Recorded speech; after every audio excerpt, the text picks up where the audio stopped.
শুভ সকাল আমার প্রিয় দর্শকেরা, গুরুজনদের আমার প্রণাম, ছোটদের অনেক অনেক ভালোবাসা জানিয়ে আজকের আরেকটি সুন্দর ব্লগ শুরু করছি।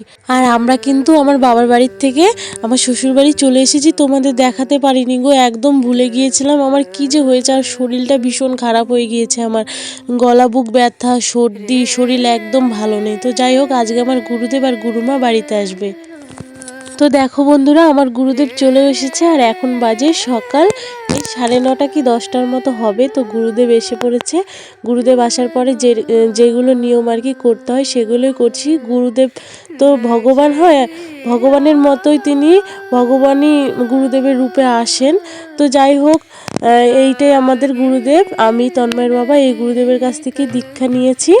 তো দেখো, আমি প্রথমে ধুয়ে দিলাম, তবে তন্ময় আমার সাথে ধুয়ে দিল পা, গুরুদেবের চরণ ধুয়ে দিলাম। আর তন্ময়ের বাবা নেই, ওর জন্য তন্ময়ের বাবা আর ধোয়াতে পারলো না, ও পরে ধুয়ে দেবে। তোর বাবা থাকলে ওর বাবা আর আমি একসঙ্গেই ধুয়ে দিতাম, তোর বাবা নেই, কি করব, আমি আর বাবু মিলে ধুয়ে দিলাম।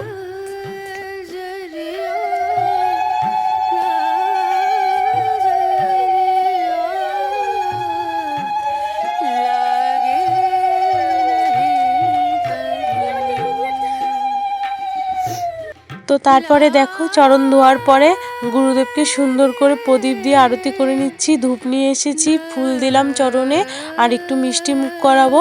আমাকে একা একাই করতে হচ্ছে, তন্ময়ের বাবা থাকলে আমরা দুজন মিলে করতাম, আরও সবাই করবে যারা, ওই মাও করবে। আগে আমি গুরুদেবকে দেখো সুন্দর করে আরতি করে নিচ্ছি, তারপরে মাও দিবে। তো দেখো, মা চলে এসেছে, আর ওইদিকে দেখো তন্ময়ের বাবা চলে আসলো কিন্তু এক্ষুনি। এই যে এখন তন্ময়ের বাবা এই পাশে এসে দাঁড়ালো। তন্ময়ের বাবা না একটু বাজারের কিছু জিনিস আনা বাকি ছিল, তো ওইগুলোই আনতে গিয়েছিল, ওর জন্য ও আমার সাথে আর থাকতে পারেনি। তো ও এখন আসলো, এখন স্নান করবে, স্নান করে তারপরে ওর যেগুলো নিয়ম ওইগুলো ও করে নেবে। তো গুরুদেব তো আমাদের কাছে, মানে আমাদের সবার কাছেই কিন্তু গুরুদেব ভগবানের মতো। যে গুরুদেবের কাছ থেকে আমরা সবাই দীক্ষা নিই, তো সেই গুরুদেব কিন্তু আমাদের কাছে ভগবানের মতো বলা যায় না, ভগবানই কিন্তু, তিনি আমাদের ঠাকুরের নাম দেয়। তো যাই হোক, দেখো আমার কিন্তু গুরুদেবকে সুন্দর করে আরতি করে নেওয়া হয়ে গিয়েছে, মিষ্টি মুখও করে নিয়েছি। তারপরে আমার মা, মানে শাশুড়ি মা দেখো গুরুদেবকে আরতি করে নিল, এখন প্রণাম করছে। আর তন্ময়ের বাবা গেল স্নান করতে। আর ওই পাশে কিন্তু রান্না বান্নার সমস্ত কিছু রেডি করা হচ্ছে। দেখো আমার দিদা বসে বসে সমস্ত রেডি করে দিচ্ছে, সঙ্গে আমার ননদও ছিল, আমার ভাইয়ের বউ এসেছে, আর গুরুদেবের আরও কয়েকজন শিষ্য রয়েছে আমাদের পাড়াতে, সকলকেই বলেছি সবাই আসবে পরে। তো যাই হোক, দেখো গুরুদেব এখন এদিকে রান্না করে নিচ্ছে, রান্না করে নিয়ে গোপাল সোনাকে ভোগ দিবে। আর রান্নায় রয়েছে খিচুড়ি, বাঁধাকপির ঘন্ট, পায়েস, পাঁপড় ভাজা, চাটনি, মিষ্টি, তারপরে 5 রকমের ভাজাও ছিল। তো দেখো গুরুদেব এখন রান্না টান্না করে নিয়ে গোপাল সোনাকে ভোগ লাগাতে চলে এসেছে। আর এই দেখো গোপাল সোনাকে ভোগ লাগাচ্ছে আর সুন্দর করে গান করছে।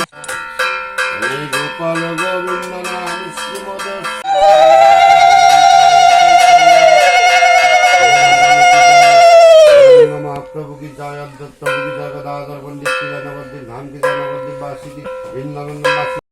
তো দেখো বন্ধুরা, গুরুদেব এখন ড্রেসটা চেঞ্জ করে নিয়েছে, আর এখন বিকেল হয়ে গিয়েছে, গুরুদেব বাড়ি চলে যাবে। আর আজকে গুরুদেব এসেছিল, কালকে কিন্তু আমাদের দিল্লি যাওয়ার ট্রেন রয়েছে। তো যাই হোক, আর সবাই এসেছে, এগুলো সব গুরুদেবেরই শিষ্য। দেখো বন্ধুরা, এটা কিন্তু পরের দিন, কালকে গুরুদেব এসেছিল, মধ্যে আমি আর ভিডিও করতে পারিনি, আমার তো শরীর ভালো ছিল না, তোমাদের তো বলেছি। আর আমার শরীরটা ভীষণই খারাপ, ওর জন্য আমি ঠিক মতো কিছু ভিডিও করতে পারছি না, তোমাদের সামনে কিছুই আনতে পারলাম না ঠিক মতো।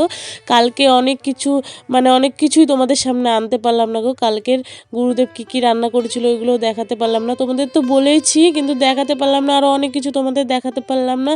তো যাই হোক, দেখো বন্ধুরা, এটা হচ্ছে পরের দিন। তো আমরা চলে এসেছি স্টেশনে, আর স্টেশনে এখন দাঁড়িয়ে রয়েছি ট্রেনের জন্য। আর কি হয়েছে জানো, আমরা যেই ট্রেনে যাব আর কি দিল্লিতে, সেই ট্রেন মানে 14-15 ঘন্টা লেট, বুঝলে তো। তো আমরা আগে দেখিনি মোবাইলে, তো পরে যখন মালদায় চলে এসেছি, তারপরে মোবাইলটা যখন দেখি তখন দেখি লেট। তো যাই হোক, মালদাতে এক রাত ছিলাম, থাকার পরে এই দেখো পরের দিন সকালবেলা, সকালে তো না দুপুর, সকালে ট্রেন ছিল কিন্তু সেই ট্রেন ছাড়তে ছাড়তে দুপুর করে দিয়েছে। তো দুপুরবেলা ট্রেনে উঠেছি। তো দেখো এখন আমরা যাচ্ছি দিল্লি। তো দিল্লি গিয়ে তারপর তোমাদের সঙ্গে দেখা হচ্ছে।